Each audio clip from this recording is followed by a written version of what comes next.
not like that, is there? It's not like, okay. So I came to America when I was like 21 for my birthday, and I loved it. That was like not for work. I just came to the vibe, and I was like, oh my god, I love Americans. And then I thought, let me go and see if I can, bring more of my talent from England to over here. And then it's kind of just worked its way up, and I loved it. Italy is like my favorite city. Chicago, that's like home, like in terms of just like where I went to first. And where I know the streets a little bit more, but I just know Italy's like my heart. They call it the city of brotherly love. Yeah, it's home to the city of brotherly love. They call it brotherly love and sisterly love. That's what they call it. Like, it's going crazy. It's upside down. So brotherly love, sisterly slug. I thought brotherly slug, you might catch it over here. Oh, that too. Yeah, that would make sense. That too. It's rough right now. Well, on this podcast, we speak about prison. A lot of our audience, they are, either everybody knows someone who went to prison or either experienced prison in some sort of way.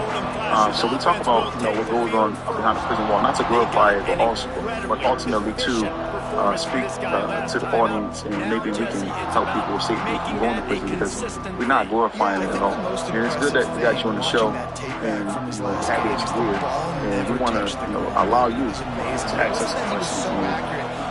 You think you might be interested about as far as prison or jail or Raheem's his storytelling, because I'm pretty sure you got something you might want to say today. That's really important for this offense today. You said you didn't know, but it's not the defensive player coming this football game. She will ask you a question today. Bring something out. So listen, go ahead. You can shoot, you can ask questions, and the audience listen. And we need all questions and stuff too for us and DJ. This is a Saturday. It's a chill day. We just want to kick back and kick it with y'all. Y'all kick it with us. We have to listen here. It's a treat when players meet. It always is, so we have to surprise it. You and your one-liners. Super punchline. But I just want to start off by saying how much of a big fan I am of you guys. I think I first saw you when you interviewed Yock. He was like a friend of mine. And I was like, is that what you call him, light skin? Yeah. Well, I know him since he was a baby. We from that block. So I knew. It's been a while. Okay. In Brooklyn Street, so I know Milky in his mom's stomach. So I know his dad and we family down there. So. Yeah. For decades, not for years or months, decades on top of decades. Shout out to Baby Yacht. Yeah. We might call him Milky. That's his nickname. He's a kid. No, I ain't even going. My bad, Milky. But yeah, I first saw the episode and I was like, oh wow, this is really interesting. I watched the interview with him, obviously because of my friend love, I fuck with him type shit. So I was like, okay, cool, let me just see what this is about. And then I was like, you guys are dropping like real life knowledge. I was like, this is like really good what you guys are doing. I don't think you understand how like if you obviously I know you're gonna keep going, but like the more you keep going, the just greater that the podcast is gonna be. And I was like, you guys really are good. Like you guys are from the defense, they knocking down just behind the midfield stripe at the 48. And he gets home again, continuing. Hey, you guys, welcome back to the Feedback.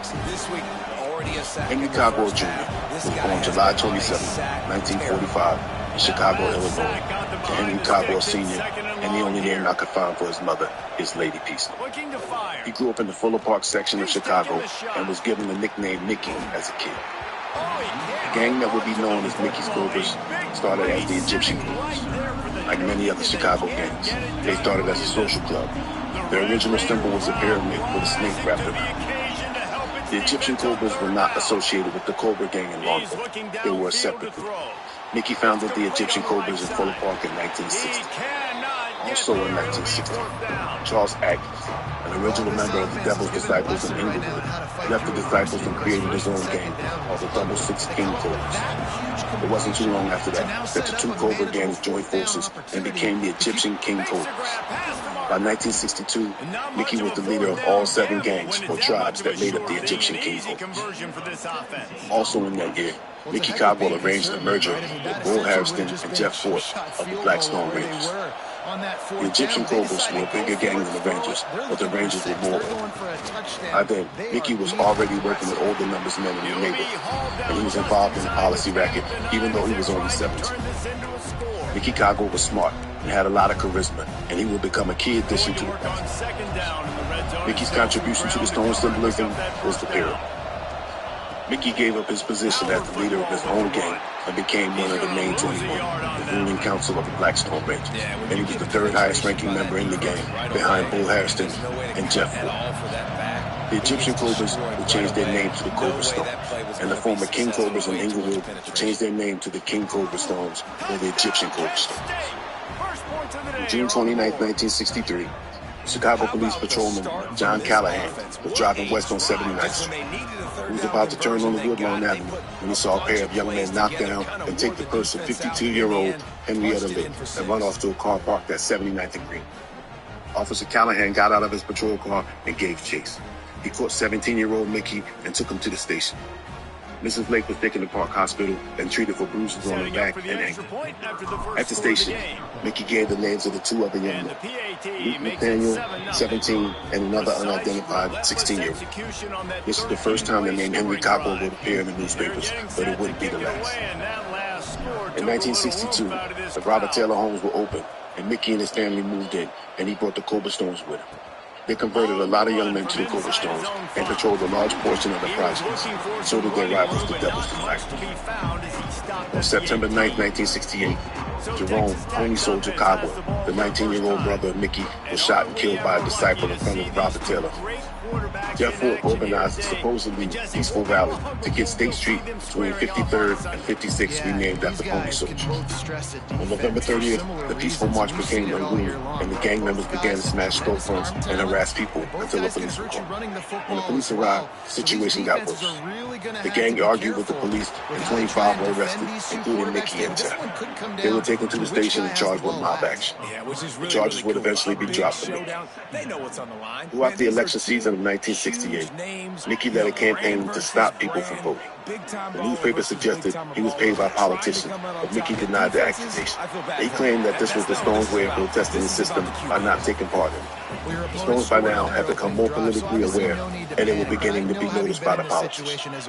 In January of 1969, Jeff Ford was invited by President-elect Richard Nixon to attend his inaugural ball. Jeff declined the offer, but he sent Mickey and Bobby Jennings to represent the Stones. Mickey rented a tuxedo, and he, Jennings, and Peter Stoddard, a social worker with the Stones, took the flight to D.C. on their own dime. This was 2 days before the event. They rented a car, took in the sights, and they stayed at the Carmelite Father's house in Northeast D.C. The next day, they attended a breakfast held by Republican Senator Charles S. Percy, where they rubbed shoulders with important people, and then they attended the parade. That night, they stayed at the Mayflower Hotel, the site of one of the 6 ballrooms to be used for the ball. Senator Percy told reporters later that he was delighted to see them take part in the democratic system. The next morning, they went to the swearing-in ceremony, but had to stand a half a block away, but they didn't care. When the ball began, Mickey danced and strained his neck just like everyone else to see the new president when he arrived. Mickey would say, "It felt great. I got the feeling people were seeing the real Stones, not like they were seeing someone behind bars or something. It was really nice. It felt good to be black and be there." Mickey was lucky to even make it to D.C. because on the previous Friday, while he was out being fitted for his tux, the gang intelligence unit was breaking in the front door of the Southside Settlement House looking for Mickey. Mickey believed the police staged the raid because they just graduated a fresh class of officers and they wanted to show us who's boss. Mickey did not hide his disdain for the gang intelligence unit. In an interview in The Atlantic, he said, "They shouldn't be called the gang intelligence unit. They should be called the gang stupid unit because they're so stupid. If they really wanted to get us, they would wait until we committed crimes and then arrest us. Instead, they're trying to stop us from doing anything. Anytime people do things for us, the GIU tries to publicize it so that the donors get bad publicity."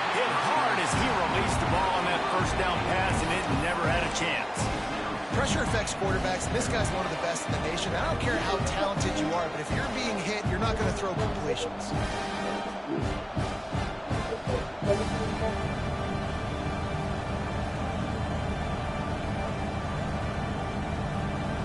They'll give it another shot on 2nd and goal from the 4.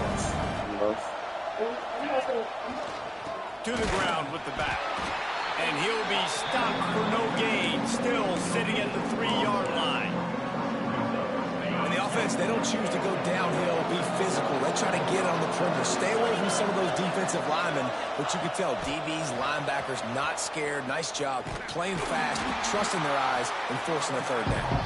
He did not make it a stonewall on third down. A field goal here would make it a 2-possession game, but they elect to leave the offense up. Touchdown, Golden Flashes! They wanted to finish, and that they did on that possession.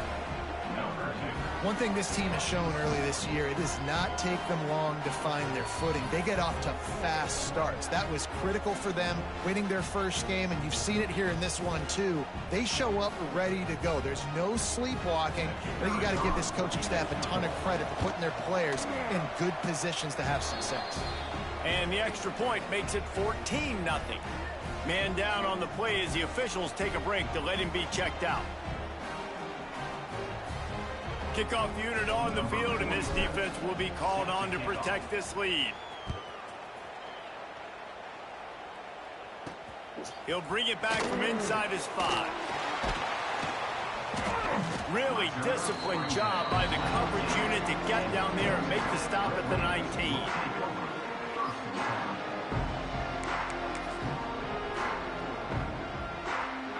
Texas Tech has it back, and the Red Raider offense on its way to the field.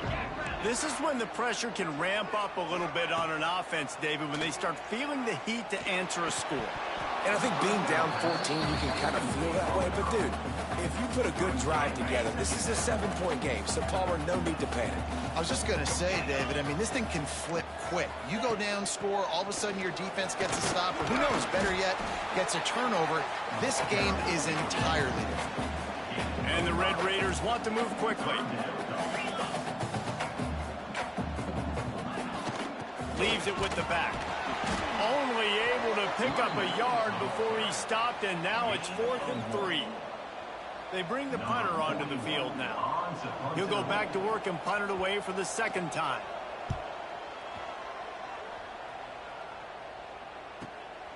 Hauls it in, looking for space. Coverage team gets the job done, and they'll mark him down at the 38-yard line. Guys, let's see how it goes this time for the Kent State offense. They've had a really productive first half so far, and they'll try to add to it here. Wants to throw on first down. Just too much heat that time, and they knock him down at the 31. Well, obviously, at this point in the first half, the defense is finding themselves in a hole. You just get the feeling if they're going to get back in this, they're going to need more plays like that. They're going to need sacks. They're going to need turnovers. They're going to have to create negative plays to get themselves some momentum. Here's the heat. And he was drilled just as he released the pass. It's incomplete. Guns up, and so is the noise. The crowd electric trying to help Tech on this third down. And the defense makes a play, and they get the quarterback down at the 26. The Golden Flashes will bring the punt team onto the field. Doesn't say much for your drive when you're looking forward to the punt. And the punt team able to smack him to the ground. Texas Tech ready to send the offense back onto the field. We'll see if they can be a little more productive this time around. A 3-and-out the last time they had the ball. Give to the back. And a nice solid pickup there before the defense wrestles him to the ground. Really nice first down run, and you're seeing why this running back is an every down type back. He can run between the tackles, he can run outside, he can catch the football, he can block. This guy can do it all. Looking downfield, it's Morton. Quick strike complete. They knock him down, but he's got enough to get it across the line and pick up the first down. Man, you see so much of this in football now. Big body wide receivers, right? Guys that can run routes and box guys out. You want to play man-to-man coverage on me? I'll put my big body on you. You throw it underneath, I'll make the contested catch. Got it into the red zone, dragged down at the 18-yard line. The Red Raiders in a good spot here with 2nd and short.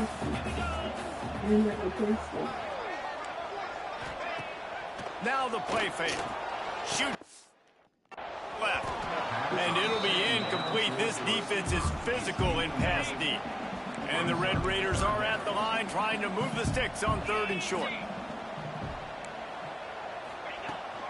It'll be a run on 3rd and short. Got some room there to the goal line. And he'll step into the end zone. Touchdown, Red Raiders. And the offense punches it in again, and we call his name again. That's 2 touchdowns now in 2 games, with still more to be played. I tell you what, I think this guy's name will be called a lot more throughout the season. He's that kind of good.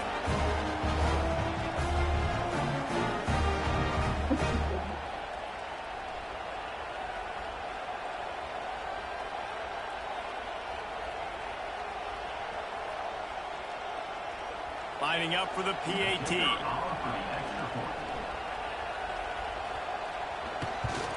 And after the extra point, they cut the lead at half, down 14-7. And for a quick update, let's go to Kevin Connors in the studio. All right, guys, a little update on what else is happening in college football this weekend. Alabama is on top, but it's not like Tua or Jalen Hurts or even Ken Stabler are playing quarterback, which is why they can't pull away. They're up by 11 over ULM. Just another week of college football where we've come to expect the unexpected. Fellas? Thanks for the update on that one, Kevin. Let us know when it goes final. They've got a little time here to put together a productive drive late in the half. And that incomplete pass caused by the big hit on 1st down, 2nd down coming. Plenty of work to do here on 2nd and long.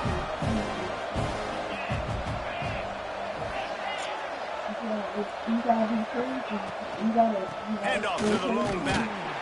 And this one will be stopped for no gain. Awesome job up front by this defensive line. Being so good at the point of attack and eating blocks, eating some double teams that allows these linebackers to run free, unencumbered, and get to the football. We make up the game plan and not a lot on the play sheet for this. 3rd and long from inside their own 20. Grabbed in the middle. It's Banks. He's going to come up about 5 yards short of the line to gain. There's a timeout on the field. Tight game here late in the 1st half. And the Golden Flashes will punt this one away. This will be the 2nd time they've had to kick it away.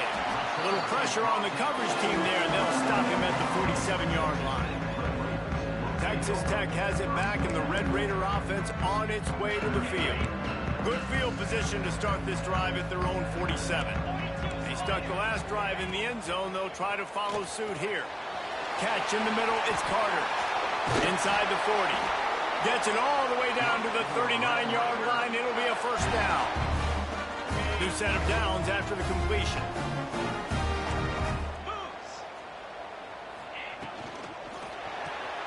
The pull and throw off the RPO.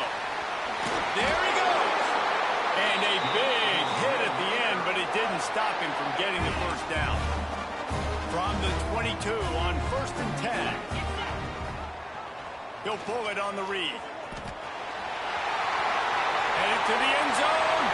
And he runs it in for the score. Touchdown, Red Raiders.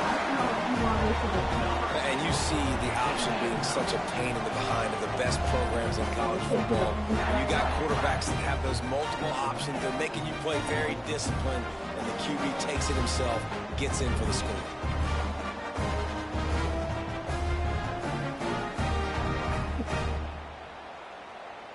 Looking for the tie with the extra point.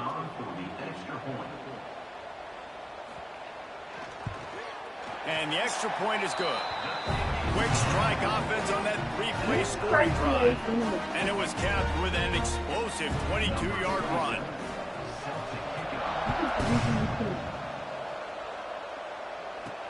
He'll start the return inside his 5. Makes a move. Got on a move. They won't get him. It's a touchdown. He is headed to the sideline with a little bounce in his step after scoring on that kick return. And he should have some bounce in his step. How about the effort, weaving in and out, covering all that space. Great blocking on the play, and he does the rest. You don't put guys back deep that can't roll. And you can see when he got in the open field, he rolled out. They'll try to add another to their lead. And the extra point is true, and they're on top by 7. So a dynamite play there, 99 yards. He took it back for the touchdown.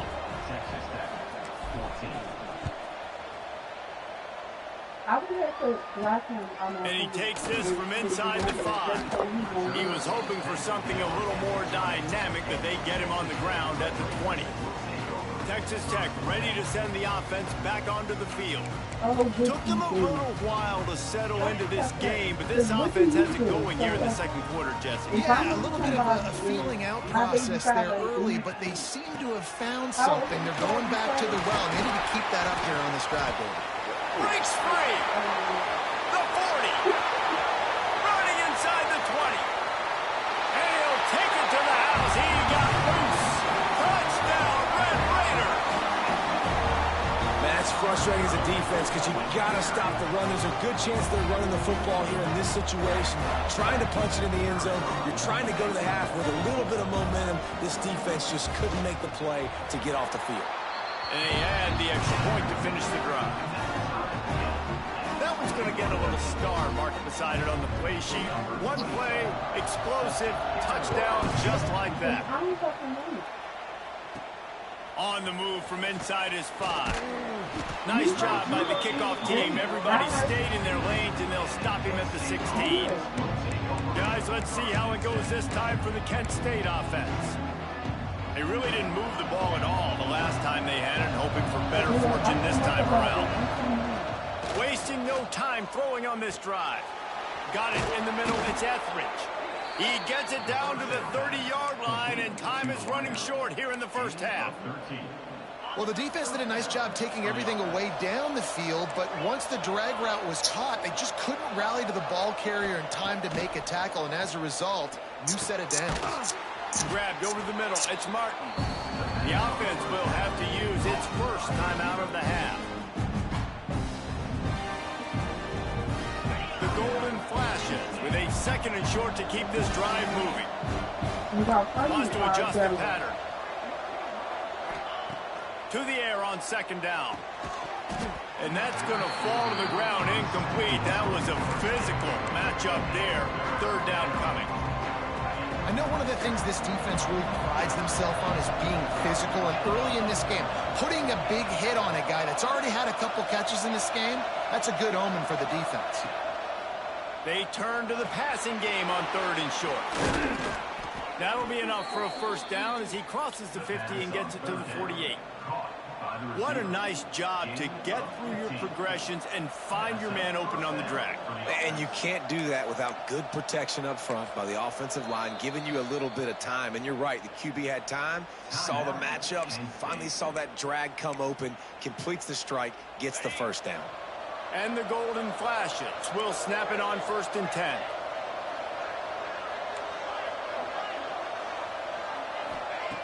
To the air on first down.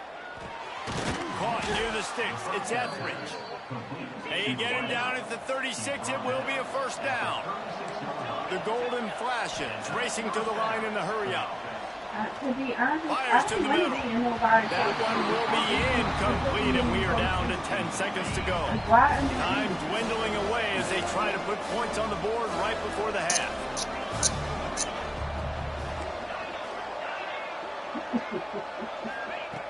Looking downfield, and time is running short.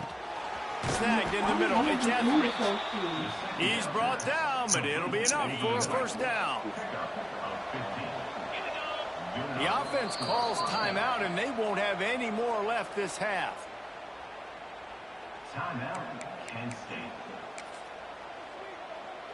And in the closing moments of the first half, they'll try to put a 3-spot on the board. They pick the spot. It's going to be about a 37-yard attempt. Absolutely center cut. And with that field goal, they now have the lead. First half in the books. Time now to join Kevin Connors in our halftime update. Gentlemen, you've had yourselves a superb broadcast so far today in Lubbock. And how do we possibly begin without singing the praises of this receiver? His ability to find gaps, run textbook routes, and then show that breakaway speed. He simply is the total package. How this secondary responds, whether they try to double team him or get aggressive at the line, that'll be the story of this second half. With that said, let's send it back to the guys at Jones AT&T Stadium.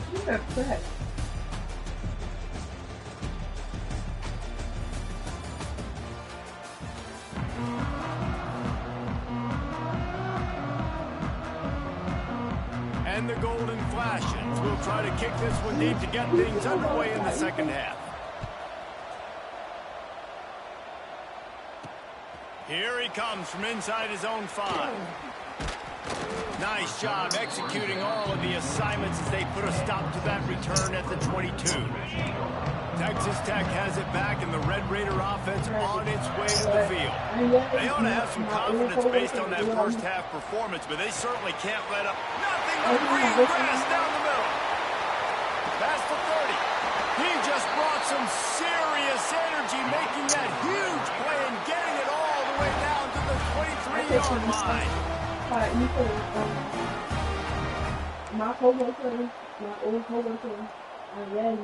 Motion from the back. Dropping back, it's Morton. Throws it out in space.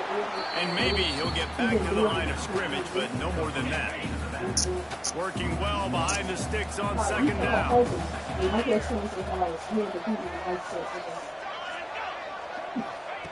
Back to pass. Caught in the backfield, it's Williams. And good coverage by the defense, just a short gain. Here they come, facing 3rd and long from the 20.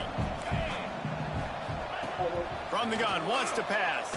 Got out of trouble and throws. And wings it incomplete. This offense put together a really good drive, man. Like, that was a good drive, but 3rd down in the red zone when the field starts to shrink, they really struggle to try to find a play to get someone open. That thing would have hit a string in the middle of the uprights. Perfect. And we are dead even after the field goal here in the 3rd. And you want a touchdown and you want to be aggressive, but man, right down the middle, that obviously gives me some confidence down the road that I can trust this guy.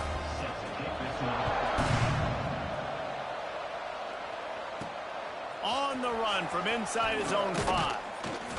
He was looking for some running room, but not much to be found as he stopped at the 18. Guys, let's see how it goes this time for the Kent State offense.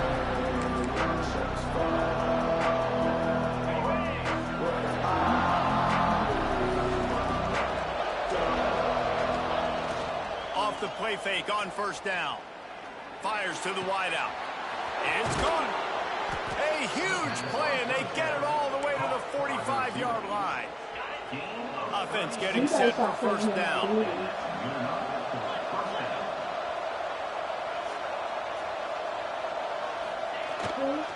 Keeping it on the ground with the running back. Gets it past the 1st down marker and still running. And they'll finally get him down after a terrific pickup. And this set of downs gets started from the 33, 1st and 10.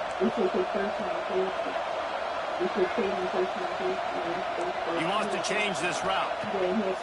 Looking to throw on 1st down. And the quarterback runs out of time, and down he goes at the 38. How about the defense getting home with the pass rush? Playing man coverage in the back end. You need to win up front. Those guys got to get to the quarterback. Do a great job rushing the passer. I can play man when I got a pass rush like that.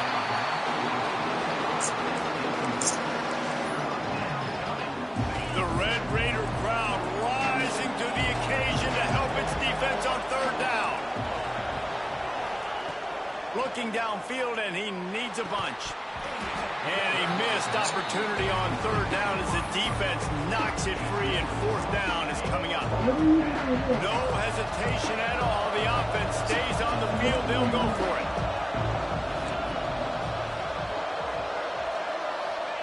On on 4th down, looking to pass. Complete to the left. Brought down just outside the red zone. He moves the chains. It's at the 22.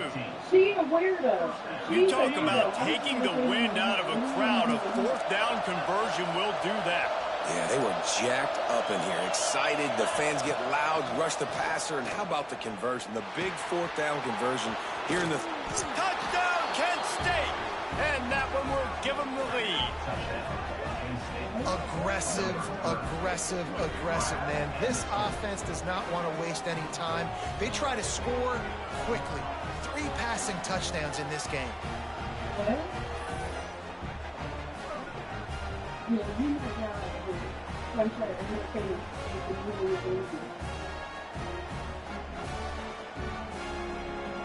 Lining up to tack one more onto that lead.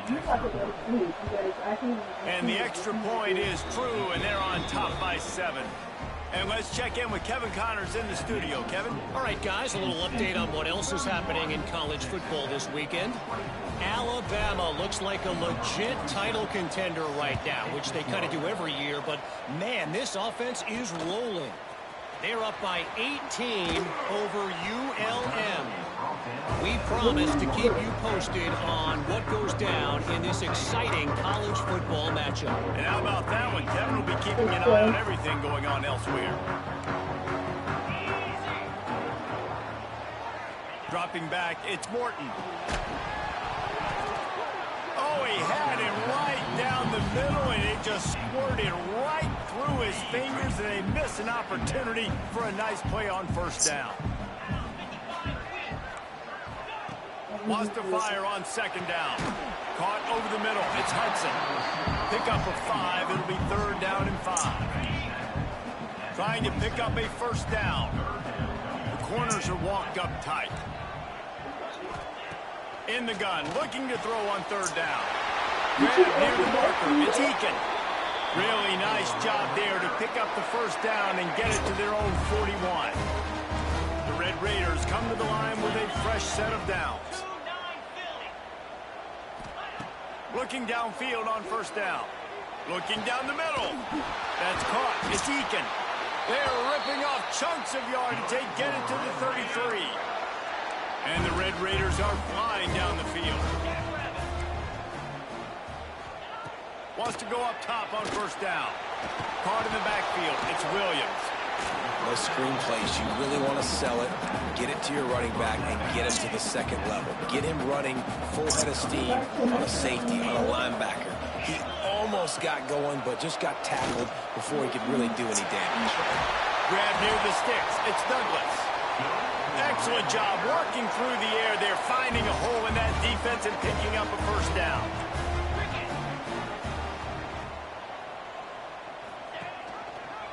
Quarterback on the keeper.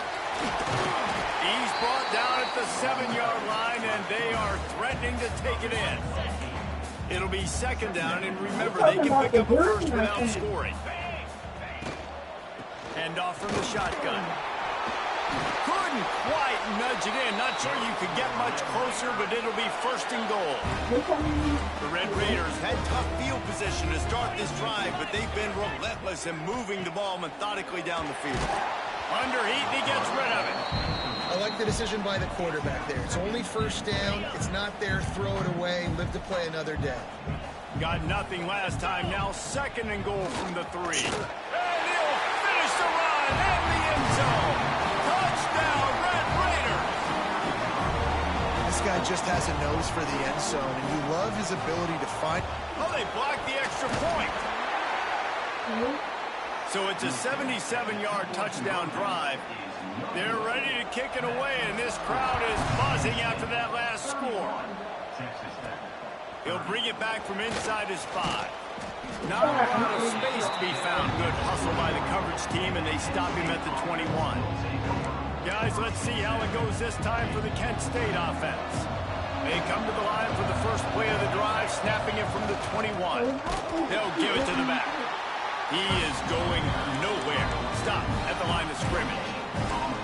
Great job by the defense. Everybody firing off the ball, hitting their guys, holding their gaps, running to the football, nowhere to go. didn't get much on first down. It's 2nd and 9.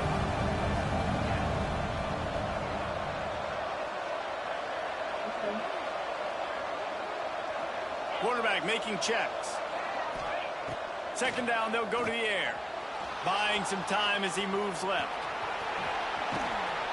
And they make the tackle, but it'll be enough for a first down, and we'll see if they get another play off here in the 3rd. That's the end of the period, and Kent State has the lead. And we've reached the end of the 3rd, and time is running out if they're going to cut into this deficit. Let's take a look at our game stats before we move on. One more period to go to see who can make the winning plays and come home with the victory. So first down will open up the final period.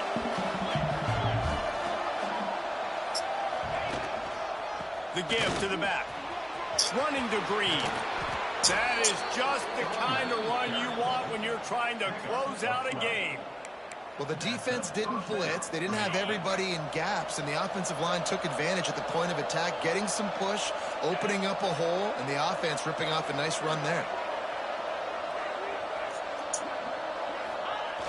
Off the play fake on first down, wants to throw. He's going to take off. He gets a little bit of work done. He goes out of bounds at the 42. And I think this is important for this defense. This will be a big key in the football game. Like, I got to limit the damage from that guy. Because that's a QB that's dynamic, and he can make so many big plays. I got to string him out. I got to make him get to the sideline. I will say this. I do want to hit him at the end of the runs. I don't want to let him out of bounds and let him get free carries. I want it to be physical.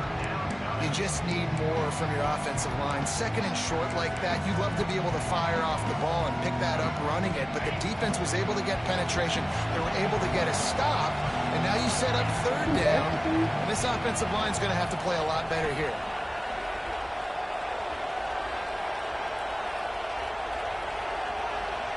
Quarterback making adjustments. Looking to throw on 3rd. He tries to take the top off. And they wanted it all on 3rd down, but now dealing with 4th down. Oftentimes as a quarterback, when you have success early, you earn the right to take more shots. I think that's what you're seeing now in this game. We're here late. They're still throwing it deep because this quarterback's thrown 3 touchdown passes. He's proven to his coach that he can get it done and he can make the right decisions and not put his offense in harm's way. And that's why you're still seeing them throw it vertically downfield. Desperately wanted to convert on 4th down, but couldn't do it. To the air, it's Morton. Under fire. Got a man, it's Carter. Dragged down, but they'll move the sticks for a first down. Here's this offense with a fresh set of downs.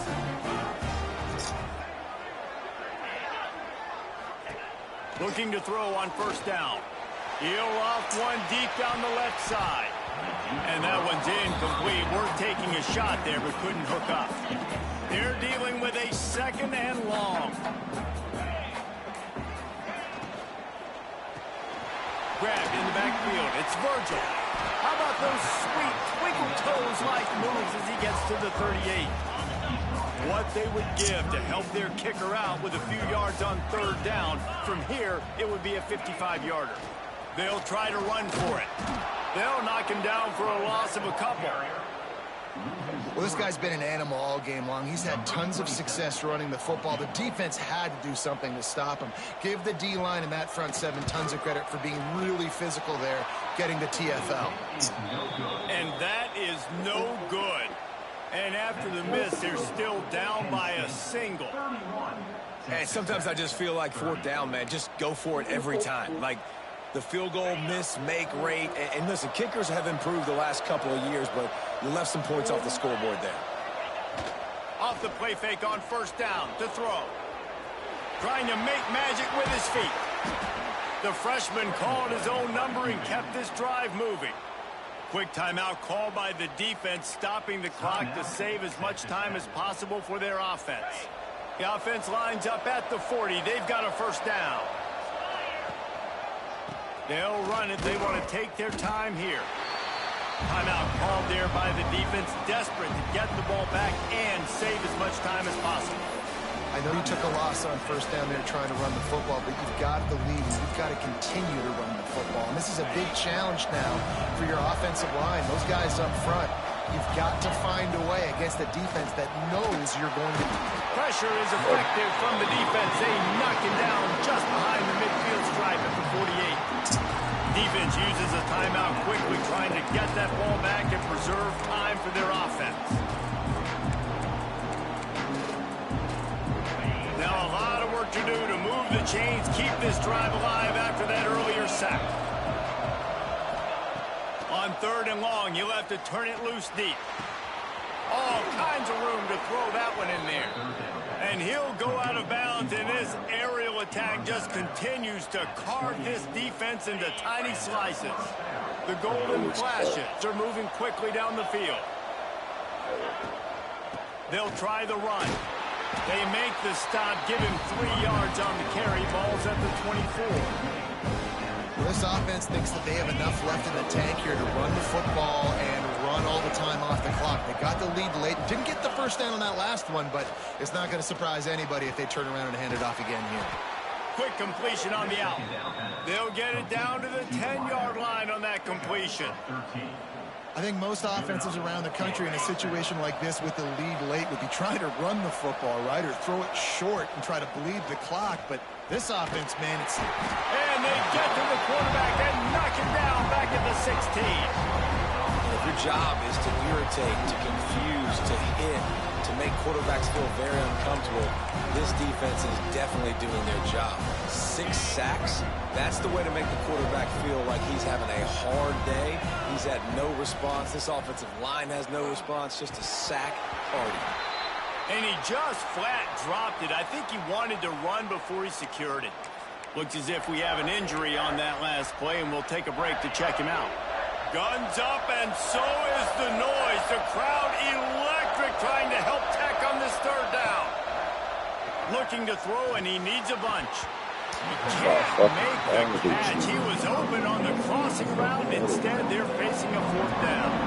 So on 4th down, here comes the field goal kicker in a huge spot.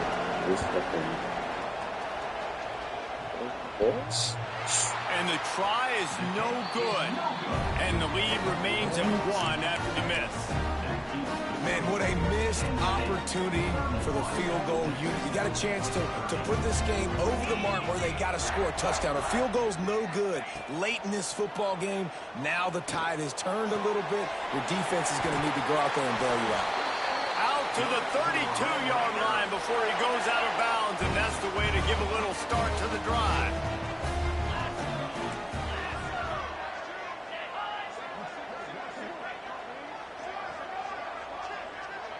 Back to pass, it's Morton. Finds his tight end. And he'll run across the sidelines after the good gain. Plenty of distance between them and the sticks here on 2nd down. Wants to go up top. Catch in the middle, it's Eakin. They bring him down, but not before he's able to pick up the 1st down. Clock stops momentarily for the 1st down. They'll hurry to the line. Gonna look downfield again. Got it in the middle, it's Carter. He stopped at the 45 after picking up 10 yards and the 1st down. Wants to throw on 1st down. Unloads it left. Working a little foot magic on the sidelines, and it'll be enough for the 1st down. Well, that's exactly why you practice these 2-minute situations. The quarterback knew exactly where to go. He's trying to work the sideline, save some clock. Great route by the receiver getting open, making the catch, getting out of bounds. And this drive is off to a pretty good start. To the air on 1st down. Makes the catch. It's Douglas. They make the stop, trying to pick up just a little bit at a time to get to that 1st down marker.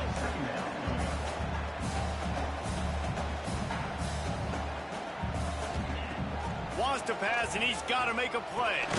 Grabbed in the middle. It's Eakin. They'll spot the ball at the 12 after that completion. And they've trusted him to throw the football all game. And I expect nothing to change whatsoever. They're going to put it on his back, or his arm, I guess you could say, and let him throw this team to victory. It's a close game, tight game. I'm rolling with my best player. That throw and catch gets them down to the 6, and the defense is running out of answers. Operating in the red zone here on 2nd down.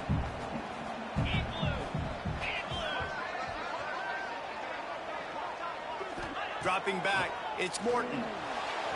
It falls incomplete. He was trying to find his man for 6. Well, I know it hasn't been a tremendous day statistically for this quarterback, but his decision-making has been good enough to win this game. Hasn't thrown a lot of TDs so far, but when things aren't open, he throws it away like on that play right there. He's not putting his team in a bad spot, and that's why they still have a shot to walk out of here with a W. So here we are on 4th down, and this field goal kicker is going to face all the pressure in the world. Right down the boulevard, it's good. They're celebrating on the sideline after taking the lead, but still time on the clock.